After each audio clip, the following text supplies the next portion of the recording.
দেখেন আমার খাটের নিচের অবস্থাটা একবার দেখেন। হ্যাঁ, খাটটা সরানো লাগতেছে এখন।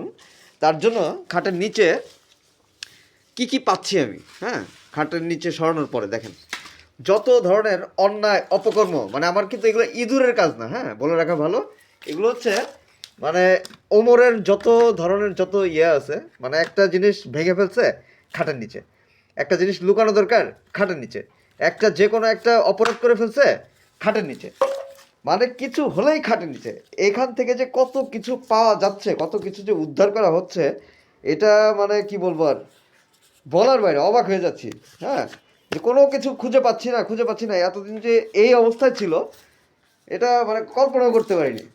ঠিক আছে, এই যে এই যে ফোনটা, কতদিন যাবত ফোনটা খুঁজে পাচ্ছিলাম না, এখন দেখছি এটা খাটের নিচে। দেখেন ফোনটার ঘটনাটা কী ঘটছে।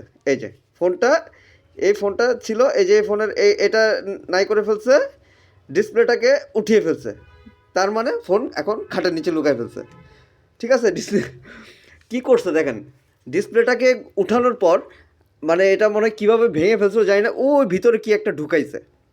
হ্যাঁ, কি একটা ঢুকানোর পর মানে কি কি করে এখন এটাকে মানে এভাবে করে লুকায় ফেলছে, কি বলবো। এরকম অসংখ্য জিনিসপত্র, ওই যে ওই এই যে ফ্যান, গলার মধ্যে ঝুলানোর একটা ফ্যান, হ্যাঁ এই ফ্যানটা গলার মধ্যে ঝুলানো, মুখের দিকে বাতাস লাগে, এই ফ্যানটা ভেঙে খাটের নিচে লুকায় ফেলছে। এরকম মানে বাচ্চাদের যে এত বুদ্ধি মাথায়, এই যে এটার এই একটা রং, রং এই রং পেন্সিলের রং, মানে এটা একটু ডিফারেন্ট টাইপের, এটা কাগজ মানে একটু একটু খুলতে হয় আর আঁকতে হয়, শেষ হলে আবার খুলতে হয়। এটা একবারে খুলে ফেলছে, এটা একটা অপরাধ বুঝতে পারছে খাটের নিচে। মানে খাটের নিচে এটা আমি কত কিছু যে পাচ্ছি, মানে এতক্ষণ আপনাদের ভাবলাম যে একটু দেখাই।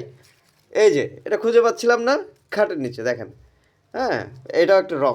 তো এরকম অসংখ্য জিনিস, কিছু হলে অপরাধ করে বাচ্চাদের যে কি বুদ্ধি, বুদ্ধিটা যে কিভাবে হয়, মানে কিভাবে যে বুদ্ধিটা পায় খাটের নিচে দেওয়ার, এটা অবাক করার মতো। হ্যাঁ, এই মানে এই বুদ্ধি তো কীভাবে শিখলো, আমি শুধু অবাক হয়ে যাই। হ্যাঁ, ওর কি মাথার কি ব্রেন, কি বুদ্ধি, যে এগুলো অপরাধ করছে, এগুলো এগুলো যে এগুলো থেকে বাঁচার জন্য যে চেষ্টা, হ্যাঁ এই বয়সে, এটা আমি পুরাই মানে হতভম্ব হয়ে গেলাম। এটা আসলে আপনাদের সাথে না শেয়ার করে আর পারলাম না। দেখেন মানে এটা মানে আমার মনে হচ্ছে যে আমার বাসায় না জানি কত হাজার হাজার ইঁদুর। হ্যাঁ, ইঁদুররা মানে একটা সময় ইঁদুরের অত্যাচারে ছিলাম। হ্যাঁ, তখন এই ধরনের কাজগুলো হতো। ঠিক আছে, সো আমি অবাক, আমি অবাক আপনাদের